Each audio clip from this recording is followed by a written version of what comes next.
Bom dia, hoje a gente vai trabalhar com os recursos de coesão, identificar elementos desconstrutivos da estrutura da narrativa. Ao produzirmos um texto, desejamos nos comunicar com nossos leitores, nossos interlocutores, transmitir-lhes informações e modificar seu comportamento.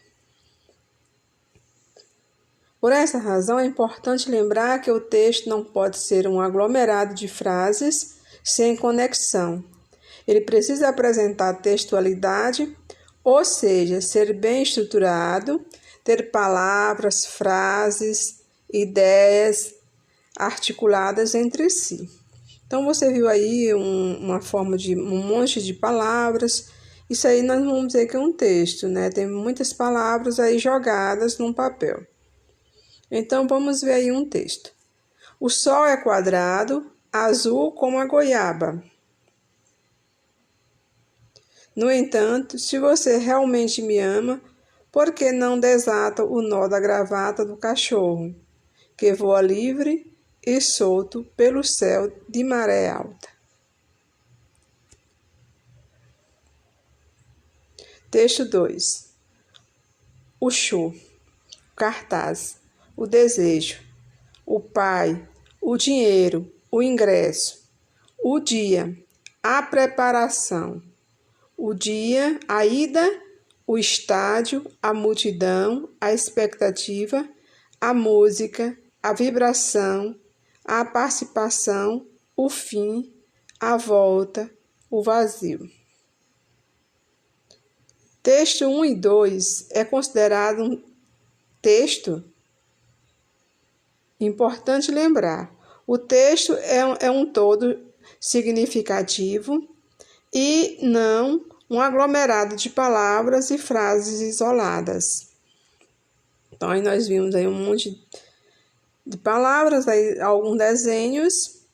Partindo desse conceito, podemos concluir que, mesmo não mantendo as chamadas correções gramaticais, o texto 2 denota maior sentido do que o texto 1. Por que será?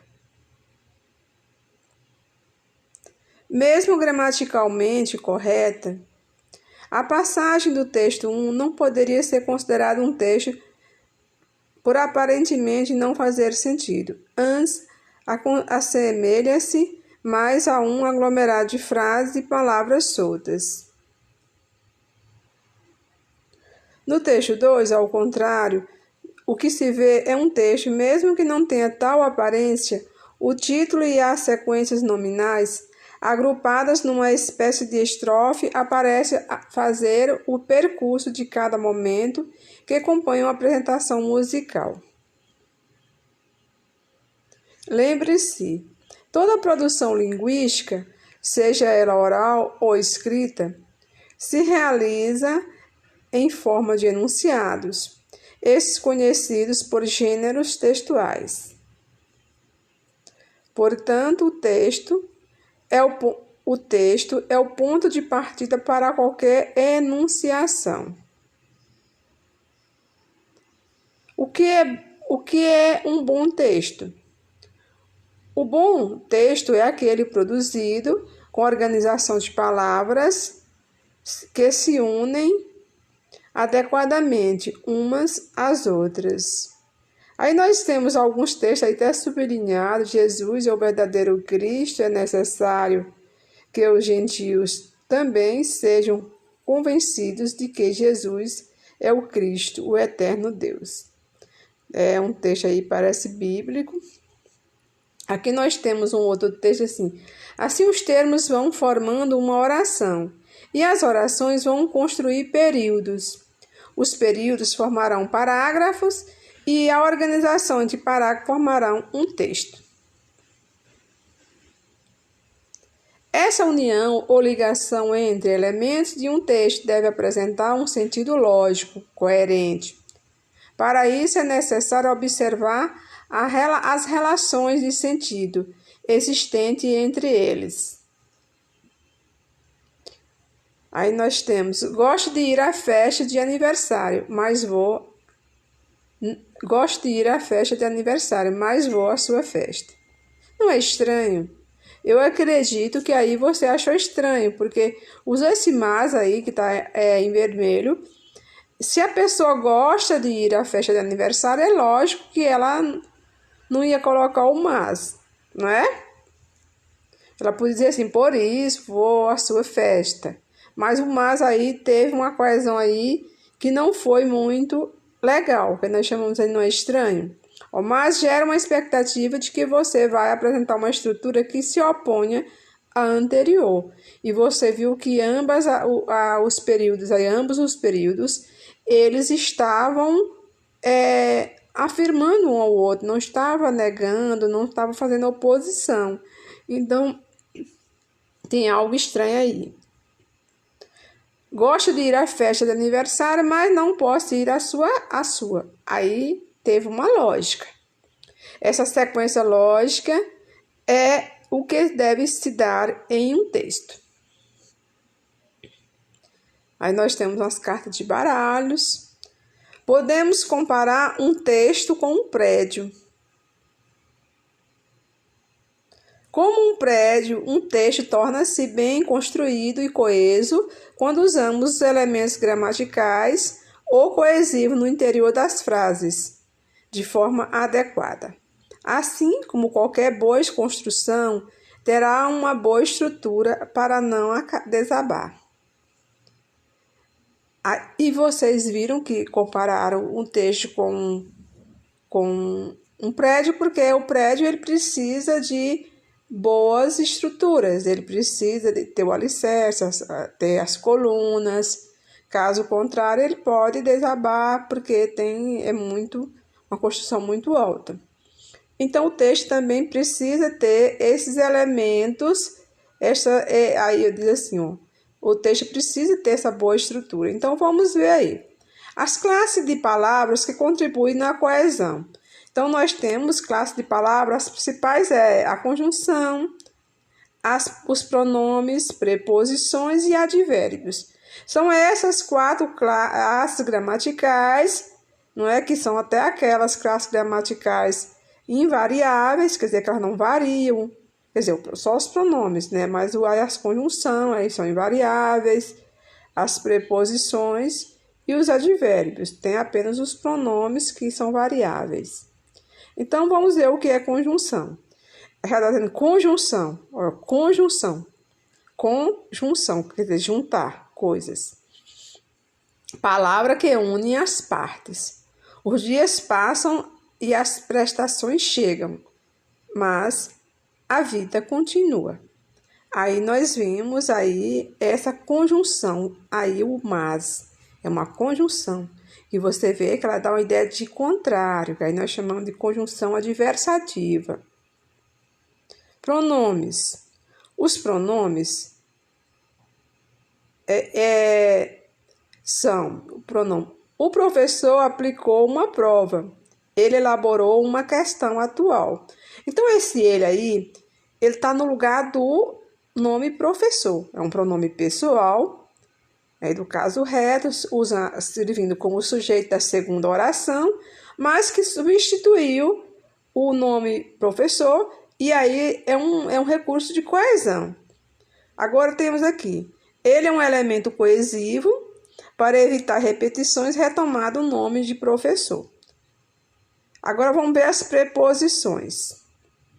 A língua portuguesa é baseada em preposições. Gosto de vocês. De é um elemento coesivo que liga o verbo ao complemento.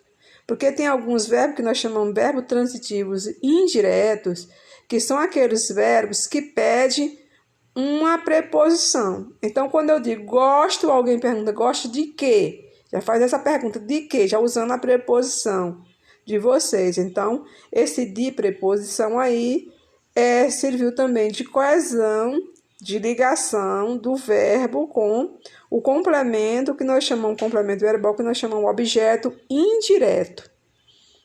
Advérbios. Os advérbios hoje amanheceu um lindo dia. Então, hoje, você sabe que o advérbio deu ideia de tempo. Então, o advérbio aí de tempo. Hoje não é coesivo, é tão somente um advérbio. Mas como o uso de hoje seja para estabelecer uma relação do passado e presente, hoje passará a ser coesivo. Porque eu posso dizer hoje, mas seu dia é lindo, mas ontem estava um dia muito nublado. Aí usa um recurso coesivo, aí dois recursos, e aí o ontem está fazendo uma relação de um texto com o outro, e aí um advérbio que está dizendo que ele não é coesivo, mas é o uso do hoje, seja para estabelecer a relação do passado e presente, hoje passará a ser uma ideia de coesão. Importante. Casos os elementos de ligação sejam mal empregados, o texto não apresentará a noção de conjunto, ou ainda, sua linguagem se tornará ambígua e incoerente. Verificação. A mãe pediu para a menina sair do seu quarto. De quem é o quarto? O quarto é da mãe? O quarto é da menina? O quarto é seu? Uma terceira pessoa? Então, gente, aí ficou uma dúvida, porque alguém poderia estar conversando com uma pessoa, não é? Então, esse quarto poderia ser da mãe, poderia ser da menina, ou poderia ser de uma terceira pessoa com quem a mãe estava conversando. Vamos lá. O problema está no pronome seu, que não dá uma informação precisa ao leitor. Portanto, é importante uma reestruturação da frase para que saibamos de quem realmente é o quarto. Assim, entende-se que é através da organização que se dá sentido ao texto. Este tem que ser coeso. Em síntese, a coesão refere-se à forma ou à superfície de um texto. Ela é mantida por procedimentos gramaticais, pela escolha de conectivo adequado. Consiste na conexão dos diversos enunciados que compõem um texto. Aqui nós temos um texto que conta aqui, diz assim: João Carlos vivia em uma pequena casa construída no alto de uma colina árida, cuja frente dava para o leste.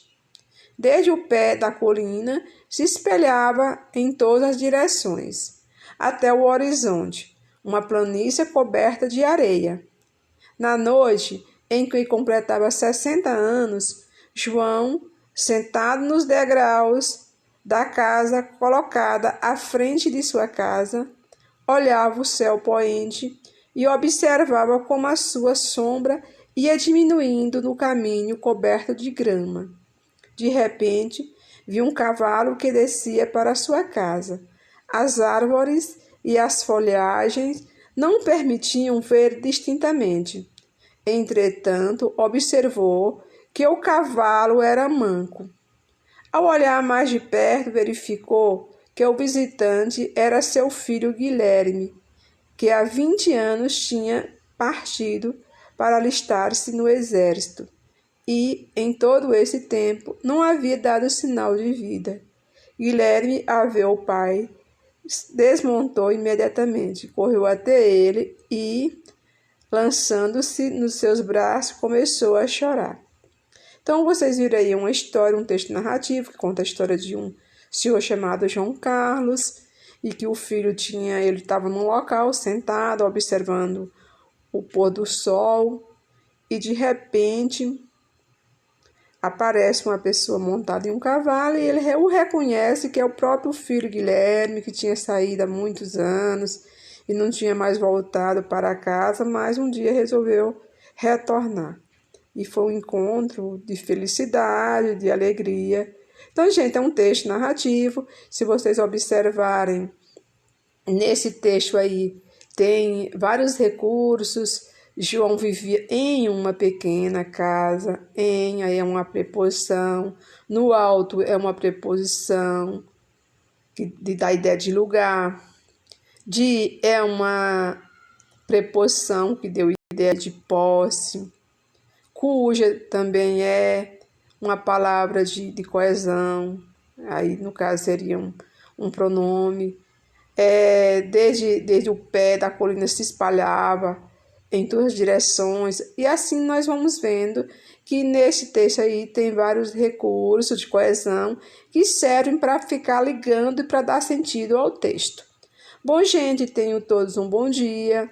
A gente vai trabalhar muito sobre recursos de coesão ainda mais para frente. Eu acredito que vocês estejam até já assim ansiosos para começar a ter aulas de redação. E tem uma competência na redação do Enem, a competência 4, que ela exige muito essa questão dos recursos de coesão. Que para tirar nota máxima tem que saber empregar bem esses recursos. Mas a gente vai estudar direitinho esse ano. Vocês vão todos aprenderem e eu tenho certeza que vão sair muito bem. Então, a aula terminou por aqui e tenha todos um bom dia.